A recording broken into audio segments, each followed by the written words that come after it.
शुभ प्रभात बच्चों, मैं स्मिता मैडम। आज मैं तुम लोग को कक्षा छठी की पाठ 6 नाटक में नाटक, जो इसके लेखक हैं मंगल सक्सेना, वो बताते हैं इसमें तुरंत बुद्धि बिगड़े हुए काम को तत्काल बना देती है।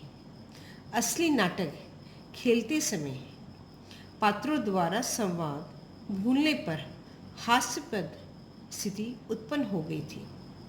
दर्शक उसे भी नाटक ही समझते रहे, लेकिन निर्देशक ने स्थिति को कैसे संभाला, आइए देखते हैं। तो यहाँ पर लेखक जो है एक नाटक में उसमें लेखक ने बताया नाटक में ही नाटक, यानी कि आपका नाटक चल रहा है, उसमें परिस्थिति ऐसी हो जाती है तो वो जो निर्देशक है, जो डायरेक्टर है, वो आके कैसी स्थिति को संभालते हैं। तो जो दर्शक होते हैं वो समझ रहे हैं कि नाटक में ही नाटक एक चल रहा है, मतलब अभ्यास कार्य चल रहा है, जो भी है वो दिखाने की कोशिश है। यानी कि तुरंत बुद्धि से निर्देशक ने संभाल लिया नाटक को।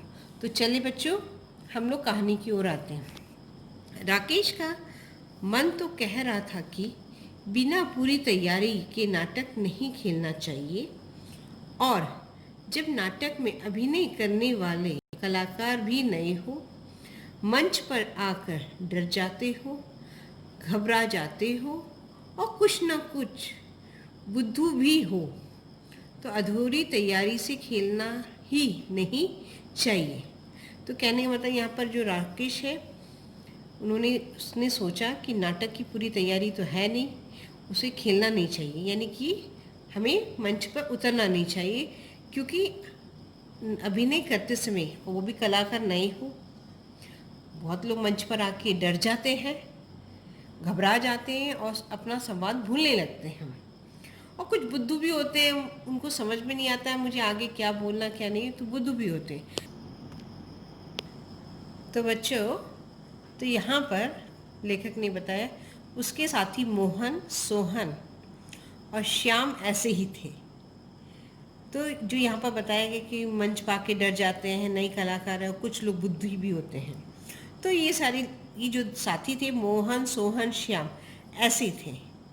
राकेश को उनके अभिनय पर बिल्कुल भी विश्वास नहीं था कि वो स्वयं अभिनय इसलिए नहीं कर पा रहा था कि फुटबॉल खेलते हुए अचानक गिर पड़ने से उसके हाथ में चोट लग गई थी।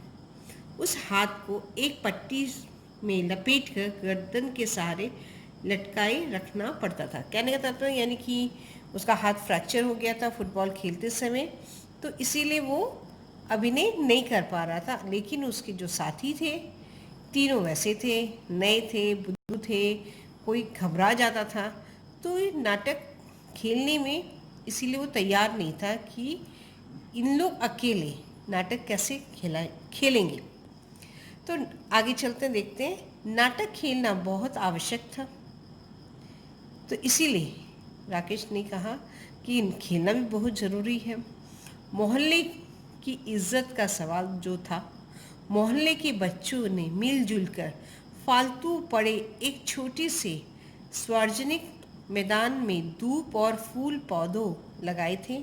वही एक छोटा सा मंच भी बनाया हुआ था। सभी को राकेश की योग्यता पर बहुत विश्वास था। तो राकेश यहाँ पर निर्देशक था और सारे छोटे छोटे बच्चे थे मोहल्ले के। उन्होंने एक छोटा सा फूल पौधे लगाकर एक छोटा सा मंच तैयार किया था, और उसमें इन लोगों को एक नाटक खेलना था।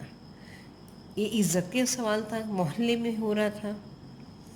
तो यहाँ पर समय था केवल 1 सप्ताह। उन्हें 1 सप्ताह का समय दिया गया था कि इस 1 सप्ताह में उन्हें आके स्टेज पर नाटक करना है। 7 दिन ऐसे निकल गए कि पता भी नहीं लगा। मोहन, सोहन, श्याम यूँ तो अच्छी तरह अभिनय करने लगे थे, पर राकेश को उनके बुद्धूपन से डर ही लग रहा था। तो 7 दिन का समय था, 7 दिन किस तरह चले गए उन लोगों को पता भी नहीं चला। नाटक तो अच्छी तरह से कर रहे थे, लेकिन थोड़े से बुद्धूपन से उनको डर लग रहा था राकेश को कि कहीं ये नाटक गड़बड़ ना कर ले। तो आगे देखते हैं। तो देखते हैं आगे क्या है। हर एक अपने को दूसरे से अधिक समझदार मानता था, इसलिए ये भूल जाता था कि वो कहाँ क्या कर रहा है। बस कहने से मतलब। दूसरे चाहे उसकी मूर्खतापूर्ण बातों पर हंस रहे हो, मगर वे अविवेकी होकर आपस में उलझ ही पड़ते थे। कहने का तात्पर्य, अभिनय तो कर रहे थे लेकिन तीनों अपने आप को समझदार, मैं तुमसे अच्छा, मैं तुमसे अच्छा, इस तरह वो समझते थे। और वो भूल भी जाते थे कि उन्हें कब क्या बोलना है। बस उन्हें कहने से मतलब है, जो भी संवाद होता था सिर्फ कहने से मतलब है। दूसरी उसकी बातों को ठीक से माने या मूर्खतापूर्ण से हंसे, उसे कोई फर्क नहीं पड़ा। इसीलिए कहते हैं वो अविवेकी थे, आपस में उलझ जाते थे। यानी मैं तुमसे अच्छा हूँ, मैं तुमसे अच्छा बात कर सकता हूँ, मेरे संवाद तुमसे अच्छे हैं, और इसी में उलझ के उन लोग रह जाते थे। इसीलिए राकेश को इन तीनों पर विश्वास नहीं था कि ये तीनों किस तरह नाटक खेलेंगे और नाटक हमारा सही रूप से सही हो पाएगा कि नहीं हो। तो बच्चों, आज की कक्षा के लिए यहाँ तक। शेष भाग मैं फिर लेकर उपस्थित होंगी। तो धन्यवाद।